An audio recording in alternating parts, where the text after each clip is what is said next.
Once again, let's welcome to the show, Talking Sports with KJ.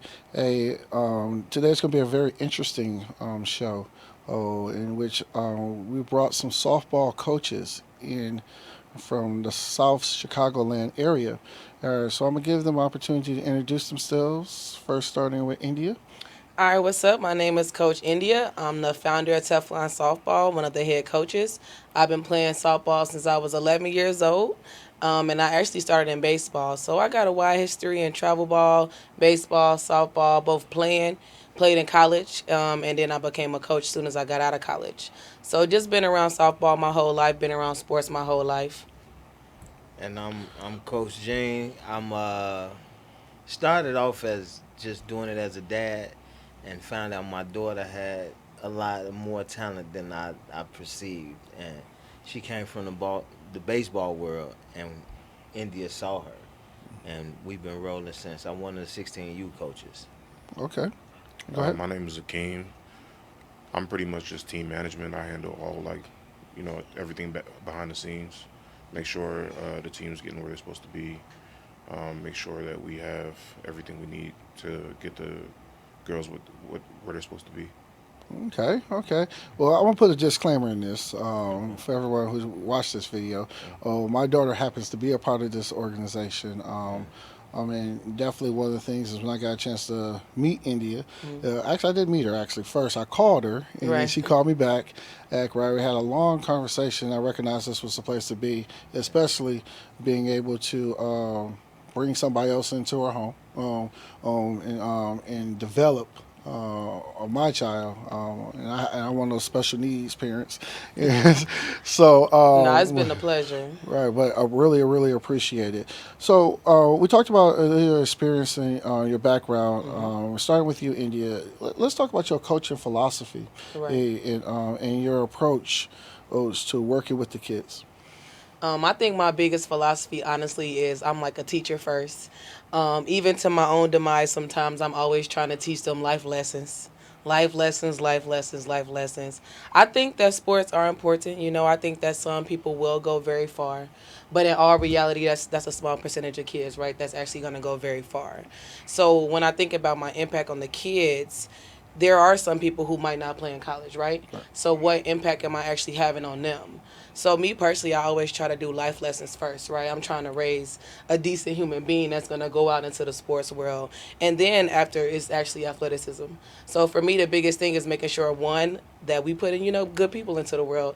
That was a big thing that I noticed with a lot of athletes was like, man, when they're done with sports, like they still have to be a person, and that was the biggest struggle for a lot of my teammates was they was like, I don't know how to not be an athlete. So for me, a lot of it is just life lessons, preparing them for life, how to get through adversity, how to really deal with things when they come about. Because sports just pretty much is like an analogy to life, right? A lot of it is an analogy. So for me personally, I'm trying to teach the girls how to get back up. I told them you're gonna fail a lot in this sport, but you got to learn how to get back up. So me personally, a lot of it is teaching them how to be resilient, teaching them how to be Teflon. That's where the name come from. Right. How to always fight back and come back, like no matter what the situation is. Okay, Akeem.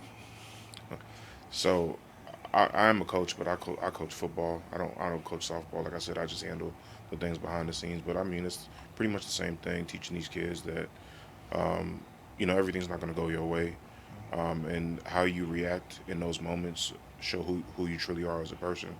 And coaching them to be able to withstand those moments is all I think what coaching should be about. Yeah, one of the big things too, in listening to what you're saying, and like I said, I've coached Hmm. for, like I said, this is year 30, Hmm. right? And it, it's really sitting back. That's probably the best example I heard. Is an analogy, Right, it right? is. Right, and managing feelings. I think that's a Hmm. big thing. And Eugene, That's probably I probably think that that's my biggest thing that I'll be focused on is figuring out how to understand each person and figuring out what gets them to tick, what gets them down, to be able to get the most out of them. Because everybody is not the same. You're not gonna be right, able to coach them all the same way. They not gonna respond to you the same way. And that's home life. Right. But I also want them to understand that the world is hard. It The is. world is hard. So my mom used to say, the world don't love you, baby, I do. And it took me a long time to really understand what that meant. Right. I mean, once you walk out these doors, or once you get away from the people who really love you, nobody really cares if you survive or not.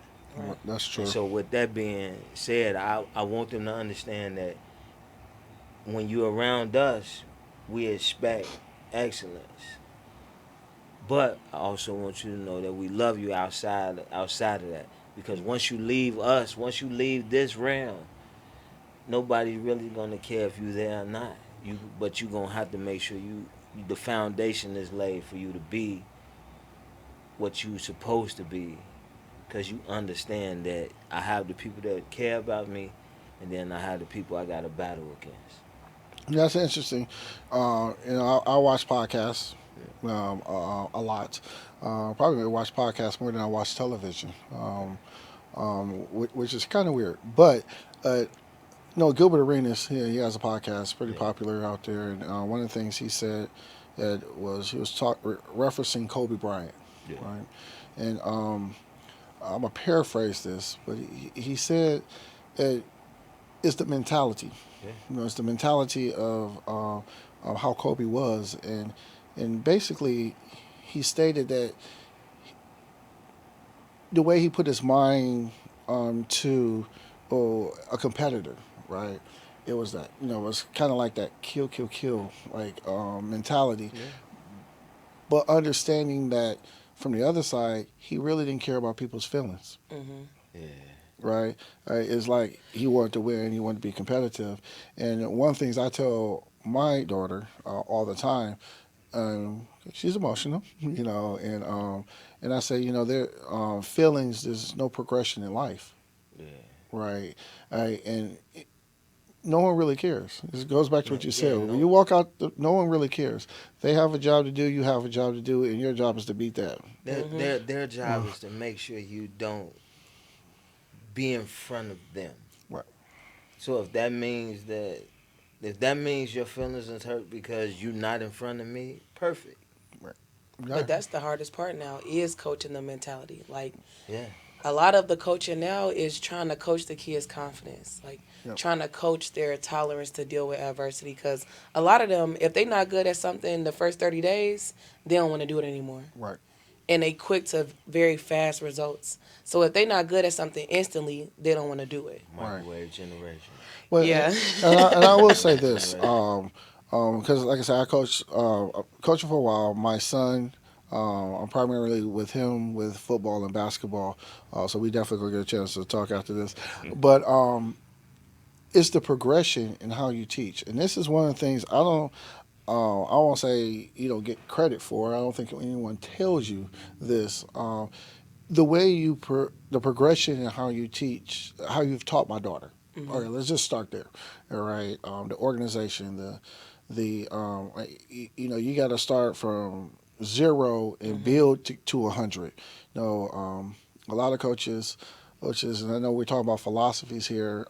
They want them to do calculus. Right. Well, these kids don't know digits, right? You Yeah, got to make it make sense to them. Hmm. Right, and that's one of the things I sit back and Right. as a parent, and I am a parent, right? But as a coach, I'm like, okay, yeah, I can see the building blocks coming, and so that environment that's been created has been marvelous. Oh, I she won't. appreciate She that. won't. She won't get her flowers yet because she. Not No, not yet. yet because she. You just got to think about it. She's a young black woman who Yes, created an organization that goes against everything that this softball world is. Right. When you truly look into the softball world, you go collegiate, professional, national with the the USA. Hmm. You can even go into youth sports. It's a spread of a couple of black girls, brown girls amongst Especially at a high the level. teams. Right. Yeah, right, if Especially you at a could high play, level. right, and they spread out so widely that it's almost like you don't know they there. Right. You know, Mhm. it's interesting you said that too. Oh, you know, my daughter's a pitcher, and I haven't seen I haven't seen a girl of color on the mound, Yeah, and that's one. and we Listen, and that's we one thing we travel. take pride in. Right, right. We saw. That's one thing we take pride I would say in. we maybe saw one this probably year. This year was We probably saw the one first the other, one yeah, maybe one or two solid black or brown pitchers, to be honest. this year. But that is something we pride ourselves in. I have to be honest. Like even at a lot of HBCUs, you'll see them have an all black team, Yes. but then they'll have a non black pitcher and catcher. Wow. So a lot of the things that I wanted to really incorporate was having an actual black pitcher and catcher. Like Right. actually have them in the positions that are heavily sought Right. after. And we know, I mean, let's be honest, in recruiting, pitching and catchers get most of the money. Yes. And that's just how it goes. So if you can start to get more of our community into it, now we can give them better offers, right? Better scholarships, more people getting full rides versus percentages. So for us, it was really trying to build them. So I think it's interesting you say that because with the 10s, right, it's building blocks. Right. I'm really trying to groom them and build them so when they get to 16U, where Jean's daughter is at, they fully understand what it's supposed to look like. So for them, it is building blocks, and they've been taking it very well. And know- understanding that when you get to that phase, that 16, you really won't see a lot of you there. Right. Mhm. You know, really won't see a lot of you there. you know what's interesting is, and to tell the story, how did I get to Teflon? Right. So, beforehand, before we did the podcast, it's kind of gave a little background and how my daughter wanted to get involved in softball. So we were at another organization, all right, and we're looking for a change. We'll say it that way. And as we were looking for a change, is my daughter again? She wanted to start pitching, so we had a coach, right? A BK. Okay, Yeah, I love BK. Shout out to BK. Yeah, yes. BK. She happens to know or work with another softball coach, but I worked with him in football. He was the president of a youth organization, and so was I. I was actually the president right after him. So a really, really good guy. And he ended up going on to coach high school softball.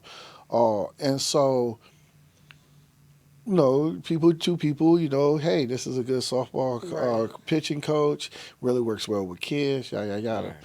True story. I get a text, right? Hey, I think there's an organization you might like. So I'll pause. I'm at work when I see it. And I read the text and I was like, well, don't you have a softball team? Yeah, because she has her own organization, so Right. that's nice. Right. And so I was like, okay, kind of taking a step back here a little bit. Mhm. I said, you know what? Let me get on the call. Right. And then, like I said, after speaking with you I was like, well, the first thing I recognize you're young. Yeah. At least I younger, did graduate college early. Right. Younger Little than me. brainiac. Right. Younger than me. And I was like, okay, I see what you're trying to do. Let me go check it out right quick. And I was like, oh, snap. Yeah, this is much different than recreational ball, Right. which leads to the next question, right? Can someone explain to the novice the difference, right? I would love Right. to. I'm gonna let you go. I'm gonna let you go last on this one. Okay, I'll go last. I'm gonna let you go last, right? Because you say you coach football, right? Which 90% of everything, right, is rec, Yeah. right? Pretty much. Right, and I coach it too, right? Can what is your definition of travel versus rec ball and whether it's football itself? You know what I mean. There's levels to this. Can you please explain? The easiest explanation for me would be JV versus varsity. I mean, on JV, like the games matter, but it's not the same. You're not winning the state title on JV. Right. Can't go to playoffs. You can't go to playoffs on JV. I don't think you get ranked in recreational ball. I don't think there's like a national ranking. When it comes to travel ball, there's national rankings, and you'll know where you stand very definitively. Right. among the pile. So just like in high school football, like their state rankings, you'll know where you stand in the state that you live in, also in the country, and that's how travel softball is.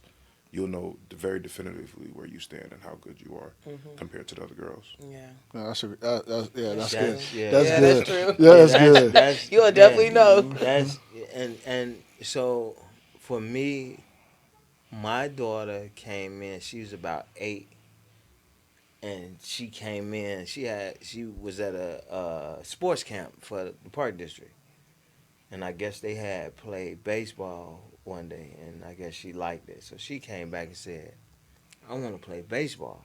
Hmm. So we played rec ball for maybe 2 years, and then I played baseball. So I'm like, it's more to the game than because what I guess the difference is in the rec world is a participation thing for everybody. Right.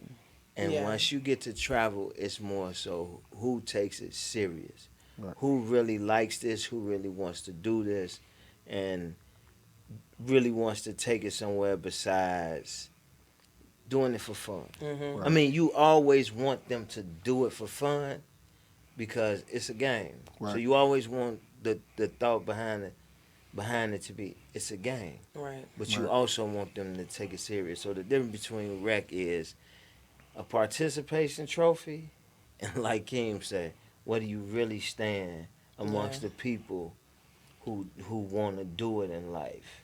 And like, I understand the people that say, let the kids go have fun. But what's more fun than winning? Yeah, You know what I mean? absolutely. Like, if you're not gonna put the work in to win, no matter even if you out there just playing, you're not gonna have a good time. Right. Getting rewards are Yeah. fun when you put in that work. To losing 12-0 ain't fun. Yeah, like, it's even like- if you playing. But Right. but that's where it's separated because because I remember when she was in rec ball. After the game, they had juices and potato chips and a snack for each kid. Yeah.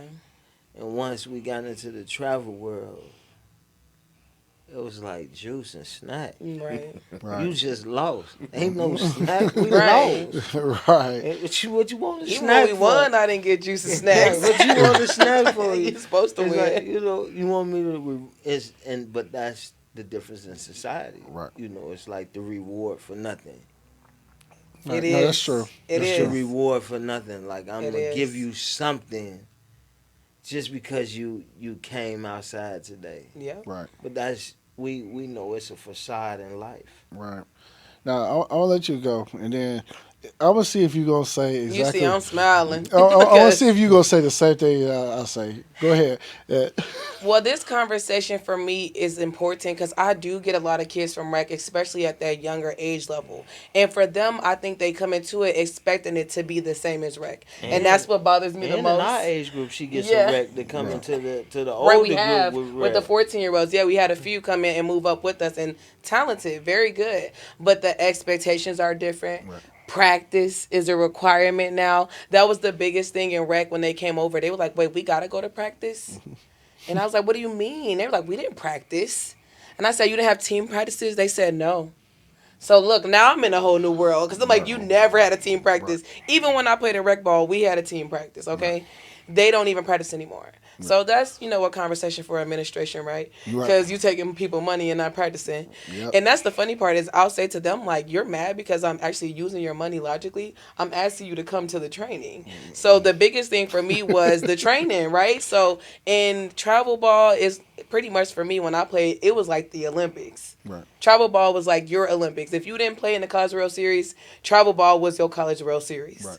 And that was the one time you got to play against everybody from across the country. So to me, it really is for the competitors. Like, it's for the kids who are overly competitive, the ones who need a healthy way to express it. I am overly competitive, I will say that. Yes. I'm trying to beat somebody at something every day, all the time. Yes. I can Always wanted testify to be the that. best. Even my friends like, you can't just do it. You got to be the best at it. Yeah, that was my nature though. It was competitive. So to put me in something where I'm trying to beat the best in the country made sense. Right.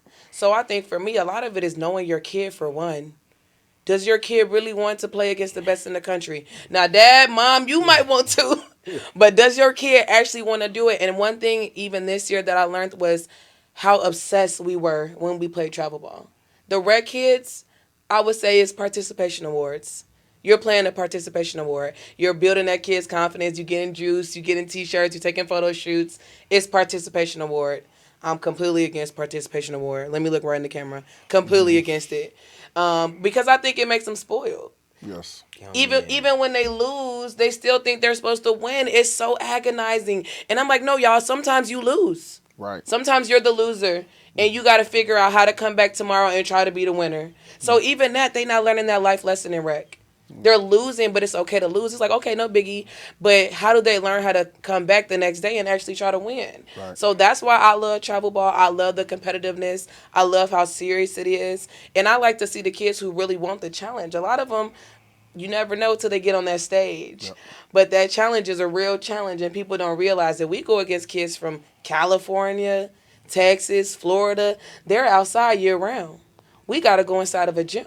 Right. So if you really want to do this, you have to be obsessed with it. Yep. And that was the biggest difference. When I played rec, it was fun. But when I got to travel, those kids were obsessed with it. I mean, Right. eating, living, breathing, every decision that they made, if they made a post on social media, it had something to do with travel. If what they ate today had something to do with they travel or who they spoke to, everything was, they were so engulfed in it. So that was the biggest difference for me. And it's a commitment thing, right? Right. Being able to commit, come to everything, commit to your teammates, follow the rules. I heard there's no rules in rec ball, so it's because when they come to travel ball, they act like they never heard rules before. So Right. can't coach from the sidelines. You gotta warm up before the game. A few people were shocked at me about that. They was like, "We can't just come and play." I'm like, "No." She got a little soft this year. We had to be there an hour and 15 minutes. It used to be 2 hours. It used to be 2 hours. Yeah. It was an hour and 15 this You year. know, I'll say this. One of the things that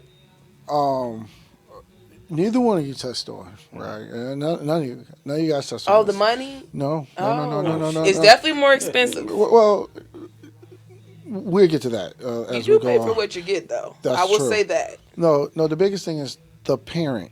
Yeah. Right. Hey, one of the big things that I say the difference between travel ball and rec ball is, one, there are parents that are coaching rec ball, but are they actual coaches? Right. Right. Or volunteers. Mhm. Right. It's more of a volunteer type thing than actually being a coach. Right. And I know I've had this conversation with you. You know, my daughter came to me. It's like, Dad, well, you tell people you've been coaching all this time, and you coach her brother Jaden, and you coach him and take him to practice and teach him all this stuff, and you don't coach me. I looked my daughter dead in her eye and said, Daddy does not know softball. Right. Right. You want me to coach And I you? will do more harm than good. As you learn, I'm going to learn with you, right? All right, so I'll be able to enhance what an actual coach is teaching you, right? So that's the biggest thing is the parents come in, and then you go talk about expectations. And his daughter got MVP, by the way. But you see, She does what she has to do. It's a difference in a parent that may have played a sport Mm-hmm. and the parent that never played the sport who has That's the a kid biggest that's thing. in it. Well, I'm going It to go is. beyond that. There's a difference when actually playing a sport and you able to translate what's being taught back down to a kid. Yes. Because I always say this equation. I believe every kid can learn whatever it needs to be if it's taught in the proper progression to get there, right? Now, if you want to send a kid out there to learn math and the first problem you give them is differential equations, Yeah. it's a whole lot different than teaching them the digits. That's like we talked about earlier. Understanding your kids, Right. understanding your kids, and understanding what gets them to go. Right, and I think that's a huge thing, right? And here's another one. Y'all touched on it a little bit, right? And we're going to. I think I know. Is it playing time? No, Because that was the one thing I was going to mention. no. We're not going to get into playing time. But that is the biggest difference. Yeah, In rec, everybody plays every game, but in travel ball, they don't. So a lot of it is surprising for a lot of parents when their kid sits a whole game. It's surprising for them. We talking about the United States. Why you laughing? We You know it's talking true. about the United States Olympics. Mm-hmm. Right now, they've been talking about it. Jason Tatum just won the world title for basketball. He Right. just Gold won medal. the Just won championship to for basketball, literally. and he didn't play versus Serbia. And they like, Exactly. he just won the title. How he ain't play? And, Well, You don't have to play the every five that was game. on the floor is who we needed. right. I mean, And Hollenberg too. He liked that, Right. but today we just needed them. And Right. sometimes it's really not a punishment. The difference is in travel ball, we have a tournament, right? So now I have to plan for a tournament. In rec, I'm planning for 1 game or 2 games, maybe, right? But in travel ball, I'm planning to maybe have 3 games today. So I'm now strategizing that's so much bigger than your one individual child. And a lot of the parents will take it to offense like, oh, my kid's not playing. Like, they don't believe in my Don't kid we or know? they don't trust my kid. And I'm like, honestly, I don't know where this mentality comes from that they think that they should play every game. Right. The amount of overuse injuries is out the roof if you actually look at the stats. Yes. So there's no kid who should really play every single game. Precisely. You know, and it's interesting Don't too. we know? Not to go really into too much. And I know you know about this. I've been in a situation.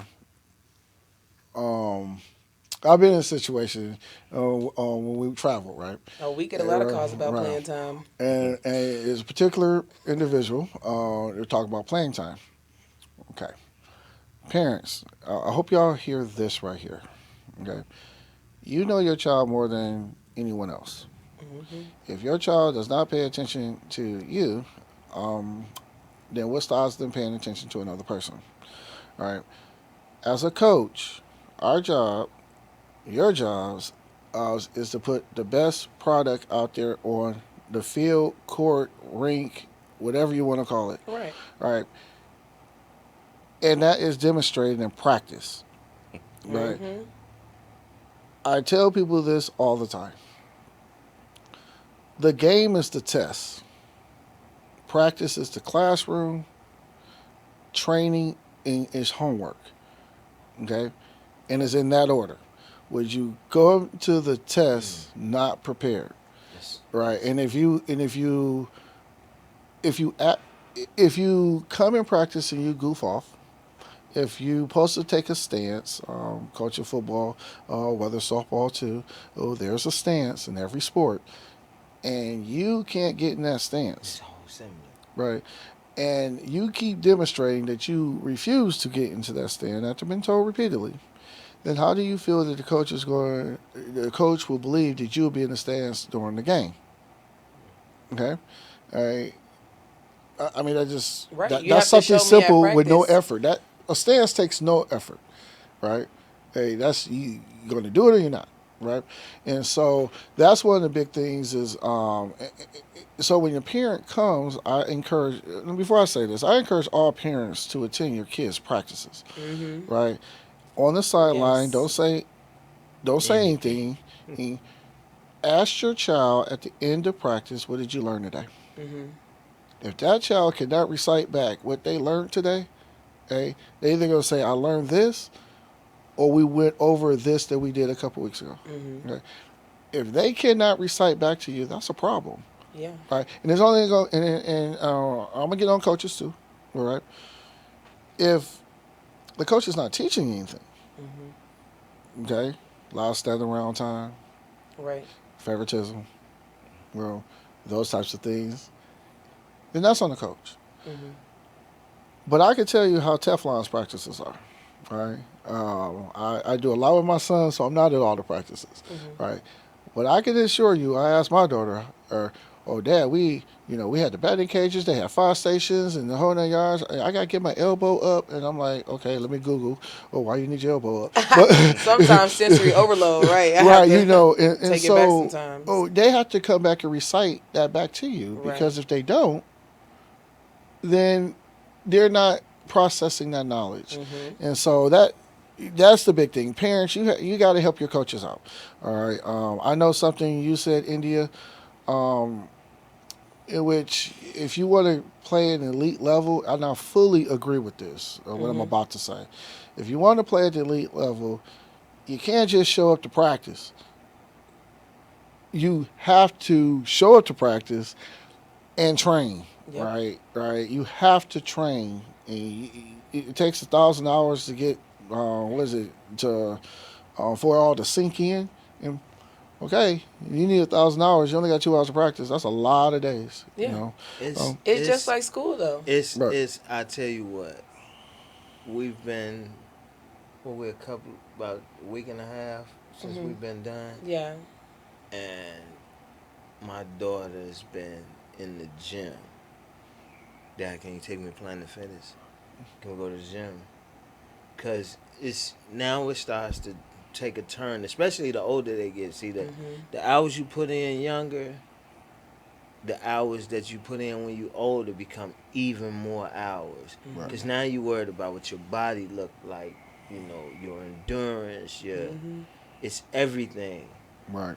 It's truly a lifestyle. What you're eating, everything. Yeah, it becomes so the 10 to 12-year-old kid who can still eat their snacks all day at 16, it's like, what you eat today? Right. Did you have some protein today? Did you everything has become something else to figure out. Are you going to be able to last them 6 games in one day? Yeah, Right. 100%. Right. Can you last me these 6 games? Hey, in order for us to win this tournament, we got 6 today. And they'll say, I'm strict. I tell them no fried foods, no burgers, no pop, and they get upset. And I'm like, but listen, if you really want to win, you will give that up. Yep. It would not bother you whatsoever. You will give it up. You'll give up sugar if you had You might to. not eat Right, nothing you'll but give it up. a couple of pieces of fruit during that span Right. that day because you just going. Right. Because if you're playing 6 games, they back to back. to back to You back might to be back. able to get a couple of pineapples, some watermelon or something, and it's back to it. Right. All right. Yeah, I think, but again, and the parents got to help them out too. Yes. Right. And the parents also gotta be okay with your kids sitting the bench maybe for 1 year. And I'm not saying 1 game; it might take a year. Right. Even when you go into high school, you might not be in the spot you think you're gonna be in. When you come into college, you gotta go against seniors, super seniors, right? Some of them been there for 5 years. 6 now. We're still with COVID. Okay, Yeah. but you have to be okay with your kid maybe possibly sitting for a little bit, and I think we've lost that. Right. No one is okay with their kid sitting, and I get it. We want to play, but at some point, your kid is learning a lesson too. They got to come off the bench and they got to work for it. So allow them to learn that lesson as well. Yeah. Absolutely. I mean, when I got to college, I had teammates that was married with kids. I was like, man, Wow. this ain't no joke. Yeah, so it's so oddly enough, I was watching the RBI series. Yeah. And the White Sox ace kids was playing Dominican Republic. And my daughter said, I watched that. She like the Dominican Republic kids, they be like, I said, well, if you go to the Dominican Republic, then you will realize they don't have much. They work hard. So while you here with all your luxuries, Mm-hmm. they don't have that. So they're fighting to come up out of that poverty Right. that you believe you don't have. Their Like, hunger is different than yours. They want to feed their mom. It's all mentality. It goes back to your mentality. It It goes back does. to the feelings So- that when they face you, I have to destroy you so everyone else because can you see have me. everything. Right. So that was a Right. lesson. I'm like, they don't have nothing. So when they stand in front of you, my goal is to make sure I get everything that you think you have, Yeah. plus more, because I don't have it. Well, I'm gonna go right into the next question because that you're touching on something too, practice and the planning of it, right? All right, just to not to put any organizations out there in youth football at the Pop Warner level, but what is your India, I'm gonna ask you a question. Okay. As a coach, even if you have experience and been doing this for a while, Right.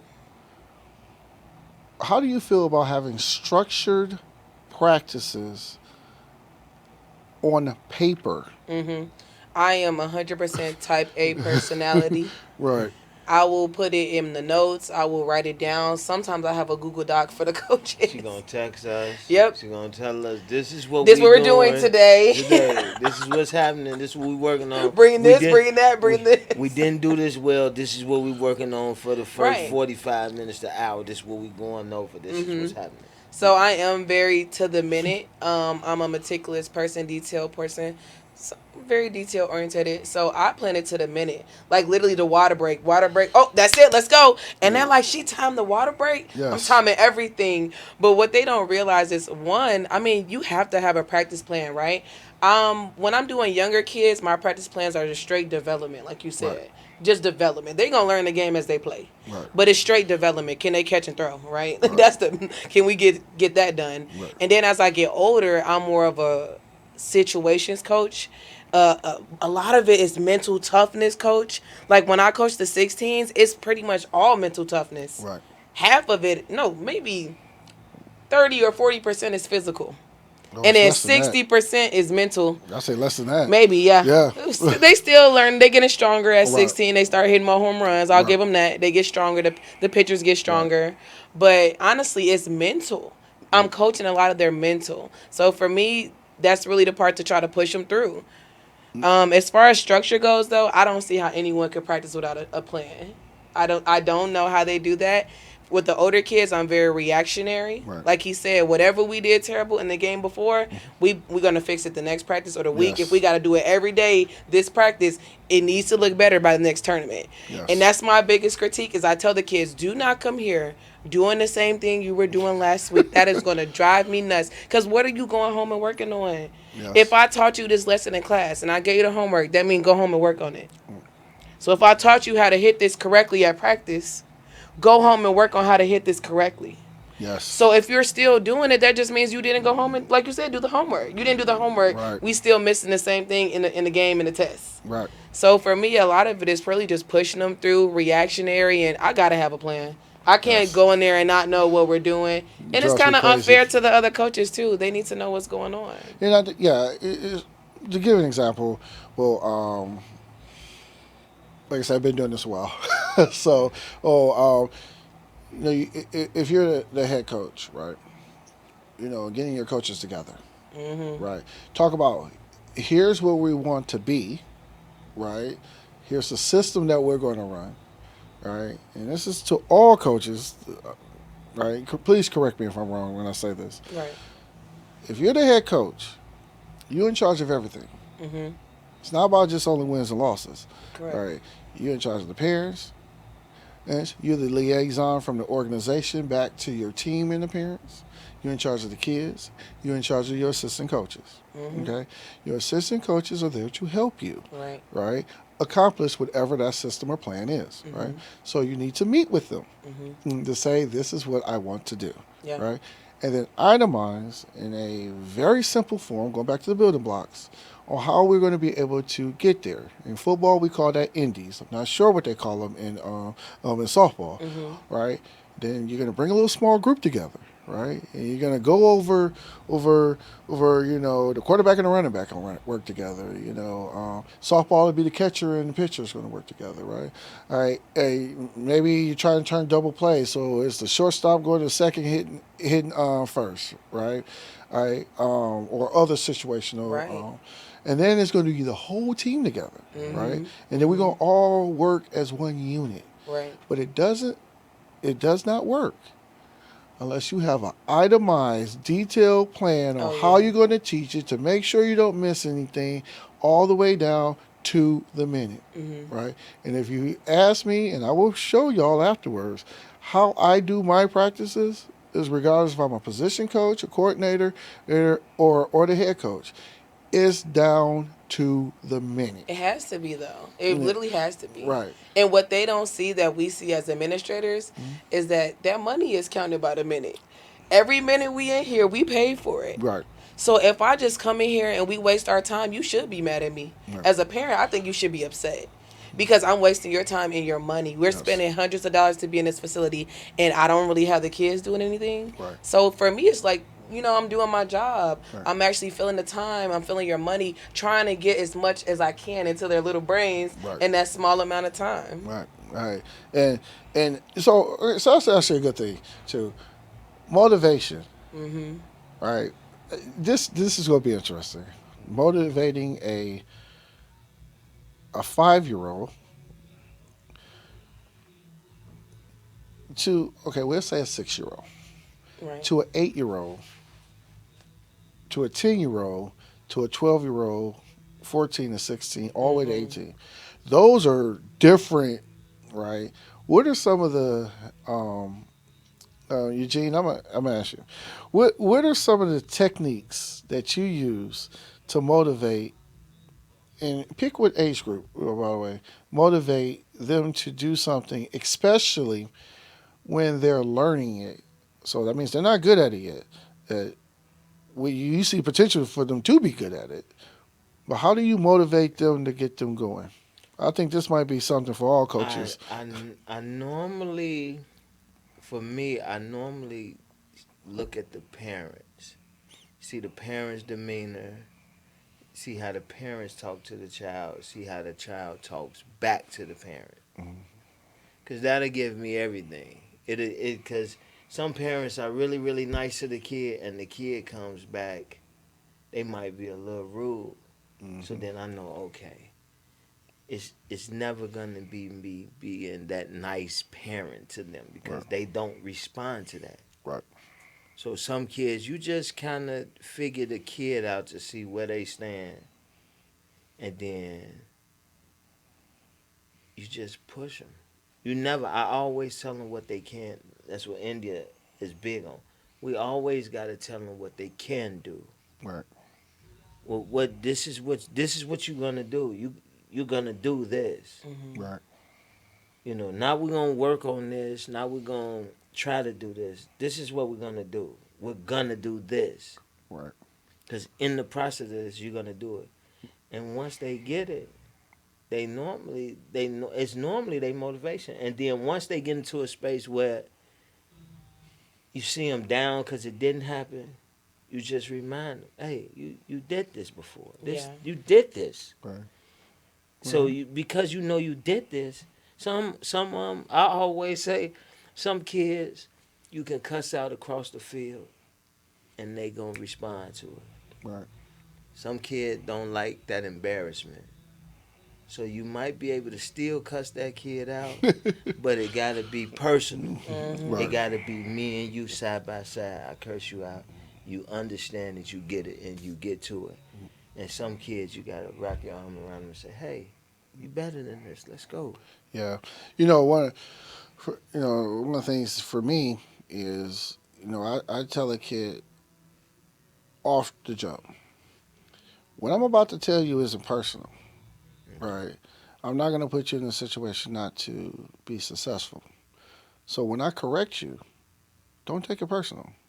Don't don't get into your feelings. You're gonna hear that a lot. Don't get into your feelings. I'm trying to make you better. Mm-hmm. Okay? And if you couldn't do it, I would be able to see that right away. So I'm not gonna put you in a situation to fail. All right? Because I can tell you, if you put me up to go up at bat, and try to hit a softball, even my daughter, I don't think I can hit my daughter a softball, right? And she's 10, everyone, just so you know, right? I, Yes, you can. I can't hit a baseball, I can't hit a softball. That's just not me, right? All right. So putting me up there wouldn't be a good thing. Right. You're right, but better teach me how to bunt, you know, right? But so don't take it personal. Oh, that when that I'm trying to show you now the motivation tactics is that's a Miami thing. It's pay to play. Hey, here's what we do. Give an example. We talked about stance earlier, right? Right. So I told the wide receivers. I said, hey, listen. Every time that you're not in your stance, you're gonna owe me 5 push-ups. Right. Okay, it's 50 plays in a football game. You can do the math on that. All right. Now, every time that you are in your stance and you explode off the line, right, you get a cookie, and you can take away 5 push-ups. Right. For the next time, you might Right. not be in Yeah. your You know what the Right. kid asked me? He said, "Coach, so if I have to do push-ups, when would I have to do them? Like during the game, or at the next practice? And then when I get my cookies, got them.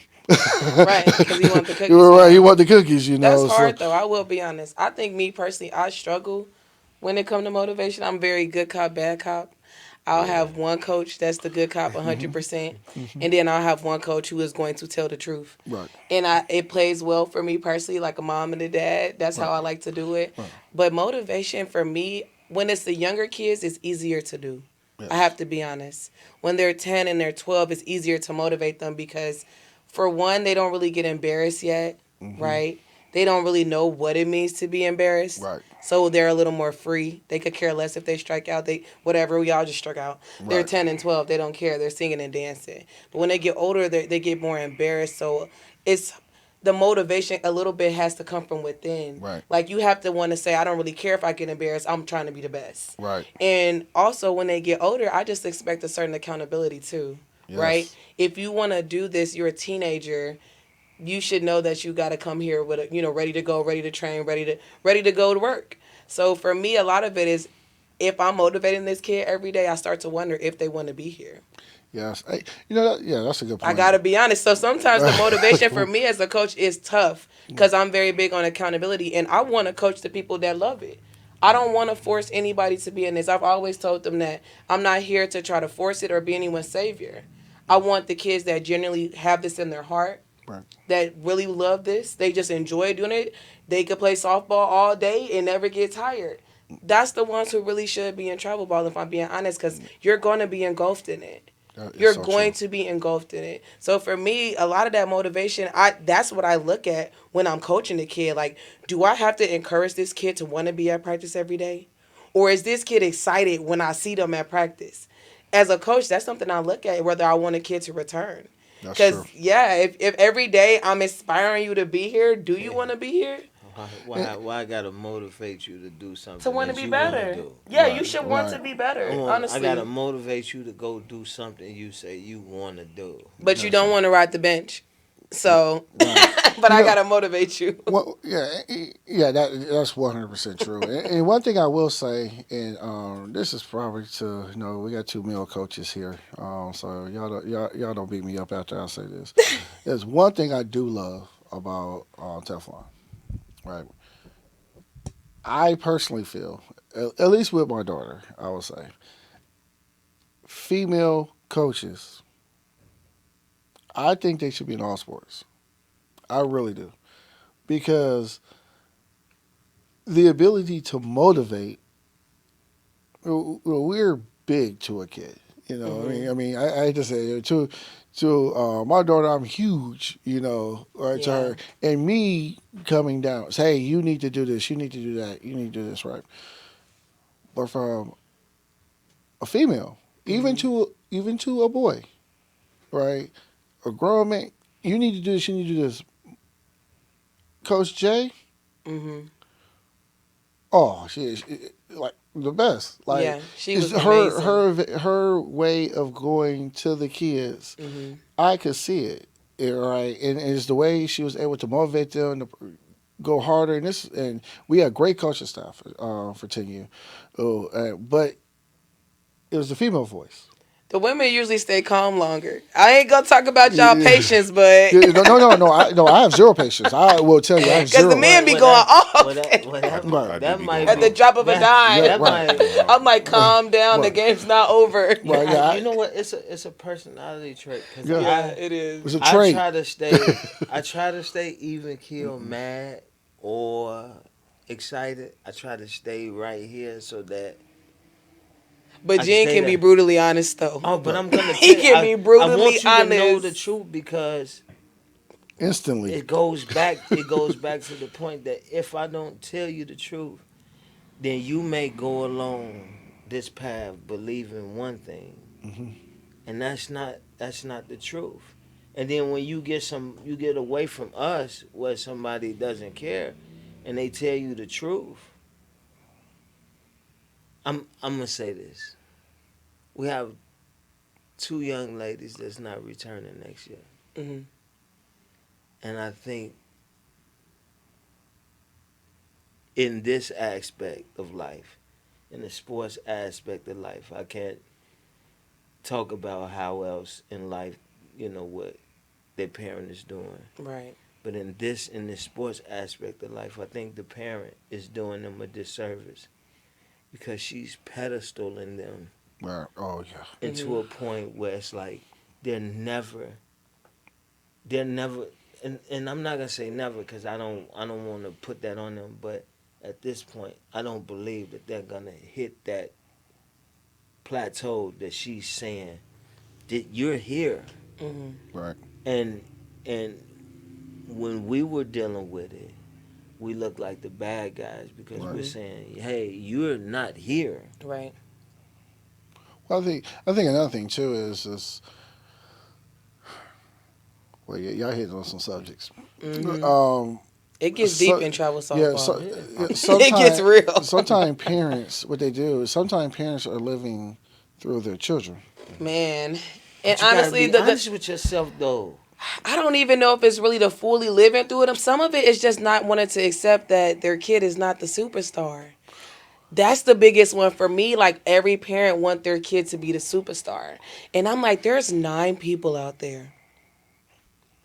They need I each can't other. make all 9 the superstar. They need each other. But it's the truth. Somebody's gonna be the best hitter on the team. Yes. Somebody's gonna be the best fielder on the team. Yes. Somebody's going to be the MVP of the day. And that's what people don't want to see anymore. They want everybody to be the MVP. And I don't believe in that. I said that's crap. But it's Somebody works harder than you. That's the Somebody but works that's harder the than rec you. Ball, that's the rec ball mentality. And that's exactly what I was about to say. It goes back to the rec versus travel ball because once you get to like a high enough level, or once you get to elite level, like people gonna tell you like if you suck, like at the NFL, people gonna tell you, man, Yeah. you trash. Like Trash. but if you grew up your whole Yeah. life, and they said, "Little Timmy, you the best. You got it. You the best." And lo and behold, you get to college. Because even in college, they're gonna be like, "Man, you You trash." weren't always the best. There's no way. I got a funny story. But that tells you people's character when they're One- not the best. One of our best hitters, she's really, really slow. Mm. And she got threw out. Slow runner. So Slow y'all know. runner, Right? yeah, A so- slow runner. Disclaimer. Yes, slow runner. She got threw out from right field to first. Wow. Now, as coaches, we looking at each other like, If y'all play, y'all know that's embarrassing in softball but- and baseball. when she made it to the dugout, the first thing she heard from her teammates was, getting thrown out from right field is crazy. So outside of That us, can't happen. so outside of us looking at each other like, you gotta be kidding Your me. peers.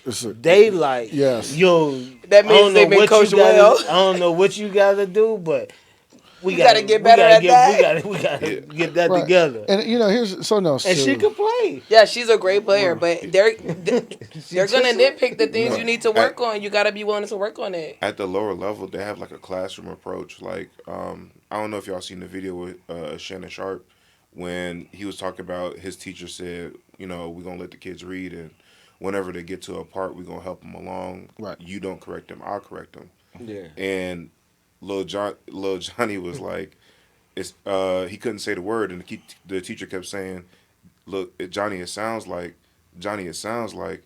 And then Shannon Sharp said, "Sounds like Johnny can't read." Right. You gotta keep telling him the word. He Right. can't read. Right. He's not You even doing it for him. associating. Exactly. Yeah, Right. you doing it for him. So, like, if a coach keep coaching you on the same thing and you not getting it, your teammate gonna be like, "Man, like, how you not getting this?" Right. You know what I mean? It's Because That's More funny. teammate accountability with scholarships on the line. Care.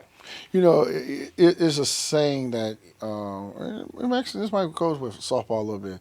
You have a parent who's putting their kid on third base, but they can't hit a single. Mm. Right, and this is a true story, turned tragic. Let me say it this way. I'll say it that way. All right, so we had a parent one time, and he talked about how good his kid was and he played sports. And he said, "Kid has good vision, right? Okay, kid's like 8 or 9 years old at the time. Right. His vision. He's a running back. Okay, so a kid goes around on a sweep, right?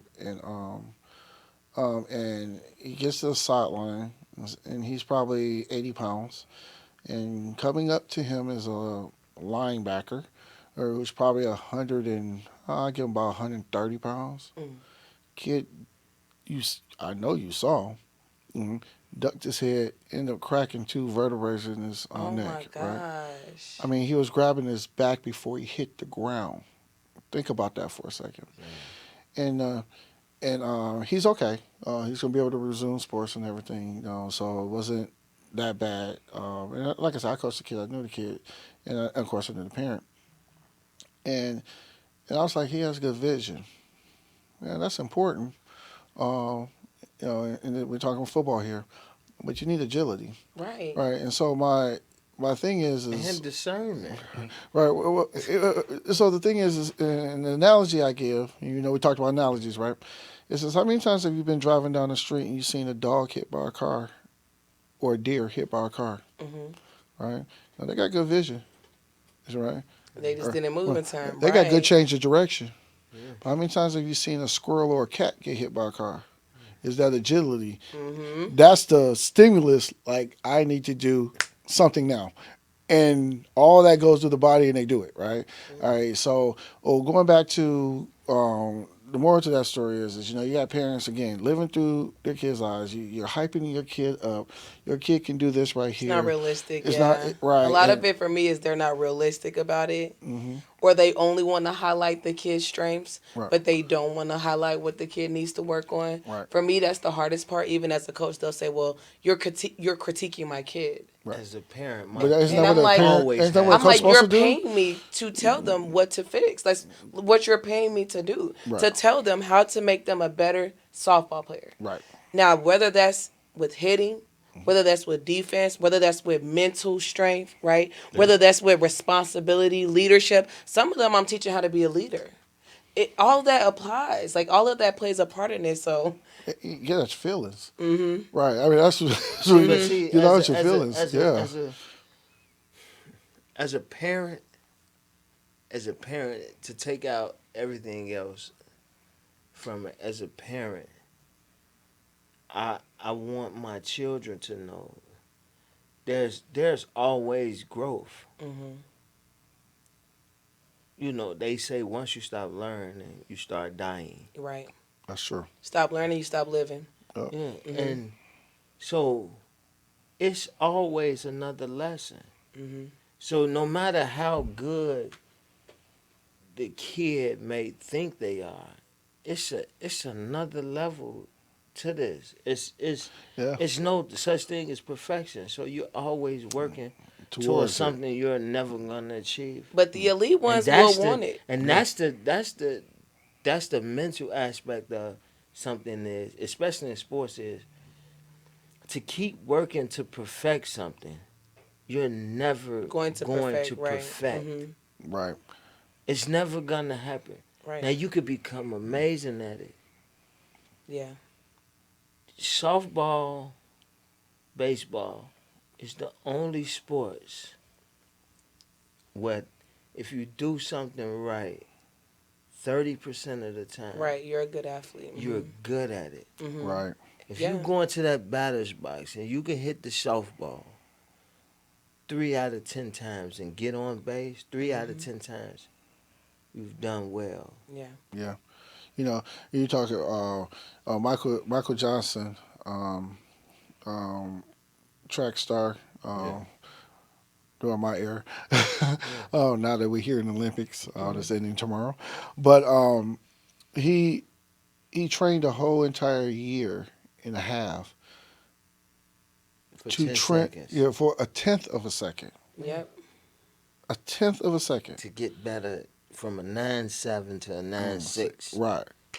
Think about that. But see, that's what brings us back to that motivation. Mm-hmm. Some of that has to come from That's within. personal. If you really want to be an elite athlete, I'll be honest, you'll look at what you eat. It's all You'll personal. you'll look at how much you exercise. It'll be so much more than just team practice, right? Yep. You think I'm an elite athlete because I'm good at this, Right. but it's so much deeper than just you being good at practice. True. Do you actually take into account how much you sleep?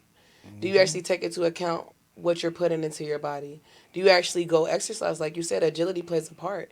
And a lot of them will say, well, I can hit, but can you run the bases after that? Right. So, yeah, it's being able to work on the stuff that you're not good at. And a lot of them don't want to hear it. And it's not It's always about motivation. It's more so about discipline. Like A lot you're of not gonna it. always be motivated to go to practice. Sometimes your body gonna hurt. You gonna As a wake coach, up. sometimes I don't want to go to Yeah, you practice. gonna wake. speaking of podcast, I was just watching Shannon Sharp and Ocho Cinco's podcast talking to Gabby Thomas, the 200 meter relay USA Olympian that just won gold. And that's she was saying. She like I'm 26, I'm 26 years old. And all year I can't I can't go out with Right. my girls all the time. I That's a might big one. I might be able to go Can't out go out every weekend with your three, friends. you know, It's over with. 4 or 5 times a year. I might be able to go out. Otherwise, I'm eating right. I'm sleeping. Right. What are you willing to sacrifice? I It's a gotta big go deal. work tomorrow. Right. You know, elite athletes You know, a lot of people. have a small group of friends Right. Yeah, that's normally elite athletes. Right. right. That's what they don't see though. What you sacrificing. That's what they don't see. When you not on the phone all night, right? I gotta go to bed. When you're not going to the beach because you know I'm gonna be tired tomorrow. I gotta Right. play. Everybody at Fright Fest, they at Six Flags. I can't go. Right. So I went through a lot of that. I'm like, I can't go. I'm sorry, I can't do it. But it's a reward in the end. If you really stick through it, you're gonna get something that, or you have an opportunity that they will not get. That's true. So you got to be willing to sacrifice that moment for the end goal. Right. And I think a lot of the kids, they live in the moment. They live in the Yeah. moment. I try to tell my daughter, I say, if you work now and you get to where you're trying to get to, everybody you don't get to see right now, they gonna want to come celebrate with you Right? Yeah. when you get there. Oh yeah, You're just saying work hard now and play later. you have to. You're right. You know, a lot of Nick Saban, football coach, used to be football coach. I love Nick Saban. Right, retired football coach at Alabama. Right. He has this thing he calls the process, and everybody just said the process, but no one really knows what the process is. That's right. Process is a real simple thing. You set a goal, list all the objectives that's underneath it, right? And it takes for you to attain that goal. Right. The key part is have the discipline to wake up every single day, and knock off those objectives. Hey, discipline is hard. And that's the hardest part. It's hard. Right, that is the hardest part. It is. Especially in sports, and you can see kids with so much potential. If you, just was Thursday, the other day, and I told the kid, I said, hey, if you get a T-step right, it's a simple step of planning. Don't do the bicycle, which is 2 steps, and then go. It's just a plant and go, right? The distance between that is about that much, right? All right, for a cornerback, right? That much is the difference between you intercepting the ball, batting it down, or he going for a touchdown. Which one you want? So the kid on his own started working on T-step, right? We do a scrimmage, and what does the kid do? He planted that foot down. I just smiled. That's a pick. Yeah. He going the other way, right? Coach, I did it, right? But he had to go work on that. It's a discipline. And you say, congratulations. Now what's the next goal? Yep. Yep. And you have to set those expectations Celebrate them. and keep them simple. There's no complicated, it's not. I want to be in the NFL Hall of Fame. Right. No. But a lot of that does come from being able to stay disciplined. So Right. outside of coaching, I'm a teacher. And one thing a lot of the kids will say to me is like, oh, well, I'm not smart. And I will say to them a lot, like, school is not about being smart. No. I say, you think school is about being smart? That's funny. And they're like, so, Miss Stewart, that's what they call me at school. What is school about? I said, school just tell you who's disciplined.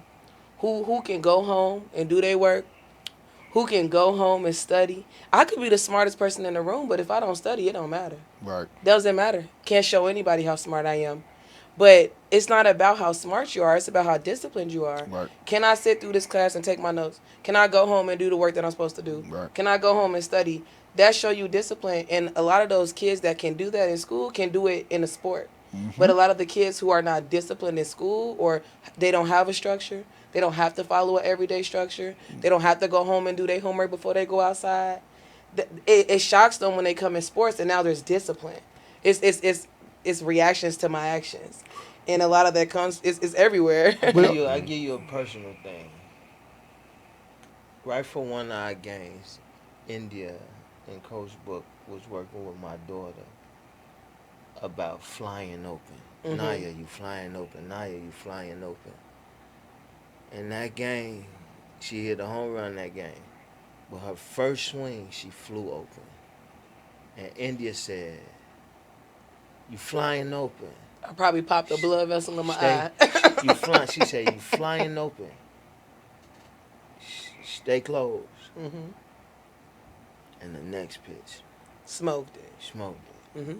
It's discipline. But it's just being able to capture. But before that, nobody saw her standing with her hand like this, swinging with one hand to just stay close. So the other team would have never saw the simple work, and that's why I think the kids don't see the product, the process. Oh, they just no. want to see the end product. Right. Even with hitting, I'll tell them, like, some kids hit every single day. How often do you hit? Or you can't put down a bunt. How often do you bunt in a week? Oh, you don't bunt? That's why. Right. So a lot of it is repetition. Even though asked me, well, what did you do? One of the kids were like, how did you get good? They asked me, what was your batting average when you were our age? They wouldn't even believe me. I told them, I said, I was batting 600 when I was your age. And they said, well, what did you do differently? And I told them, I'm going to be honest, I was working way harder.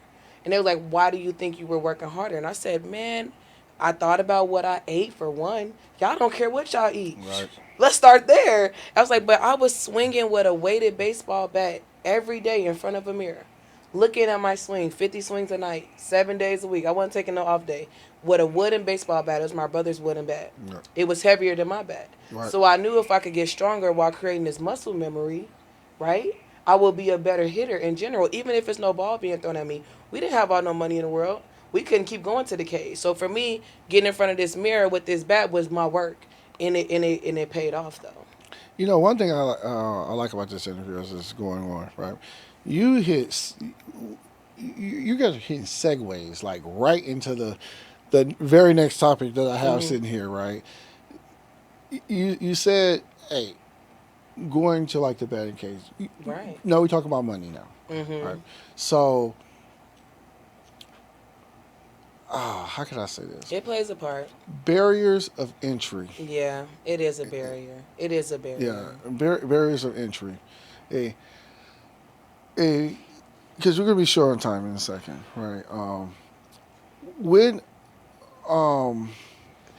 if you as a coaches, we all know mistakes probably were made, right?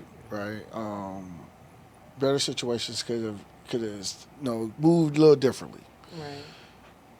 From a kid 5 years old, right now, to get them to a senior in high school, Right. whether it's softball or any sport, right? Where would you give a parent their best advice in I'm saying softball. I know how much this costs, right? I've been there and done that, right? All right. Where would you start to give a parent and a child the best opportunity? I'll go first on this one. For me personally, it is a barrier when it comes to finances, right? You have to pay to go to the batting cage. You have to pay for an instructor. Everything you're paying is for the hour. And if I'm being honest, that's how I got into coaching, was because I didn't have the money for something. So when you go to college, you have this running test, right?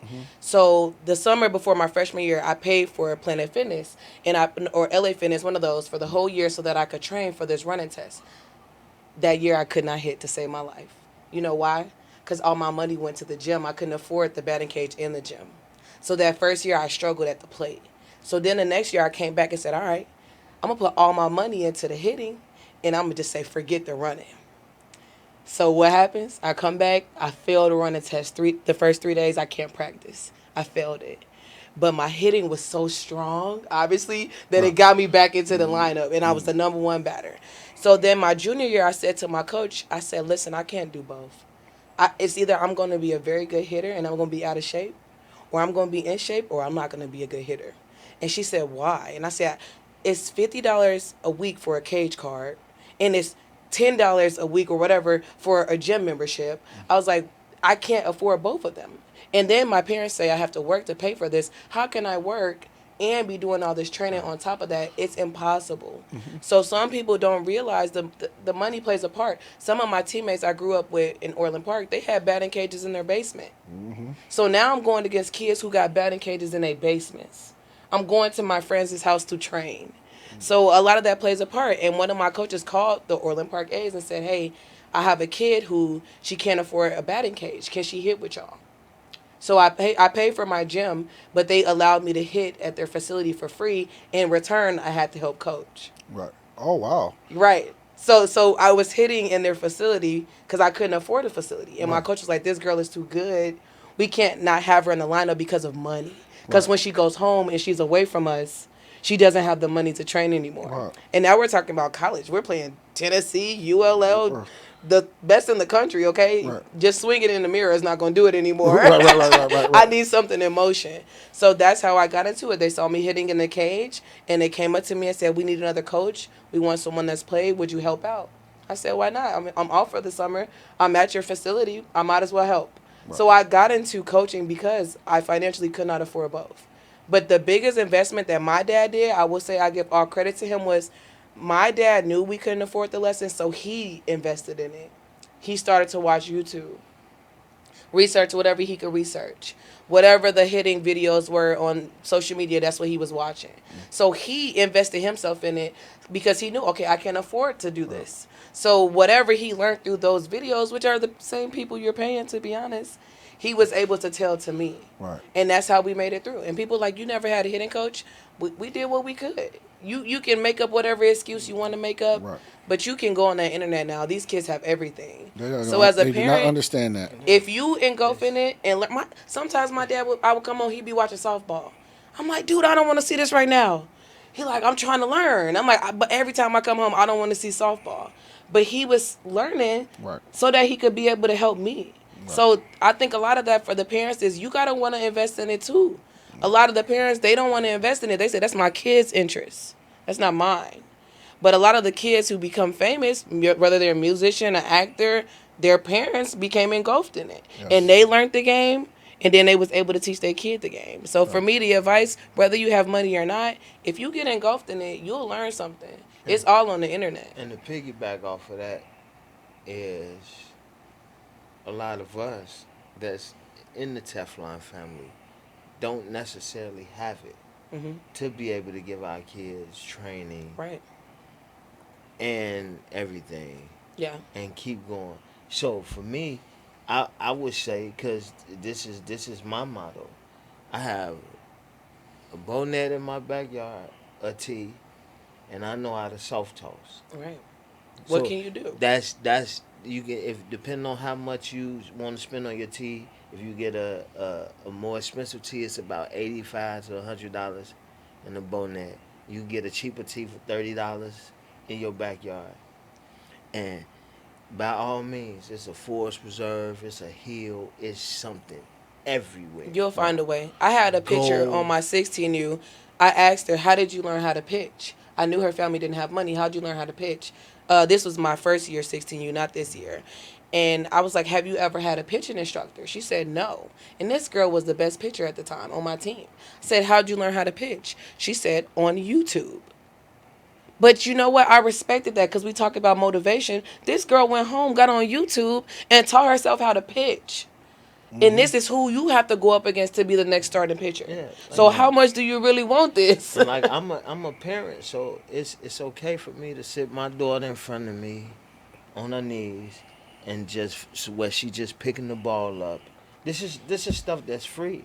Yeah. Pick the ball up, go to the force reserve, hit the hill, run up and down the hill 10 to 20 times at full speed, or change directions and stuff like that, and then go It home. You've helps. got the work. Your parents got to be You've done the involved. work. You can't be a You let your have coach to. do it type of person. They have to. If my dad was No. not involved, I'm telling you, I would not have made it to where I was. I did not want to train every day. Didn't want to swing every day. He was the one saying like, if you want to be this, you're gonna have to do this every single day. When my coach wasn't there, it's the parents. I thoroughly It believe is. that. I It is. do. Well, 100. I'll say this because I know we have to bring this to a wrap. Uh, uh, and I'll end this on this right here. To all the parents out there, here, put this in perspective. 10 years before I was born, or or Malcolm X was assassinated. Hmm. 6 years before I was born, Martin Luther King was assassinated. Hmm. Okay, 6 years later after I was born, Reagan, Ronald Reagan. I remember that, right? You had to go to the library. Hmm. I did this whole entire thing with this thing in how all my notes has Hmm. everything right now on here, Google Docs and everything. And you have a complete library in your pocket. Right. Use it. Yes. Okay. Hey, first, I want to thank the three of you for coming out. This has been a blast. Thank you so We definitely got to much. come Having back us, out man. again and you do this. Now, Coach J, Coach Bro. Hmm. And so, thank you, and I really appreciate it. Now, thanks for having Absolutely. us. We Appreciate you. appreciate it. All right. Appreciate you for All yeah. right. And you can cut.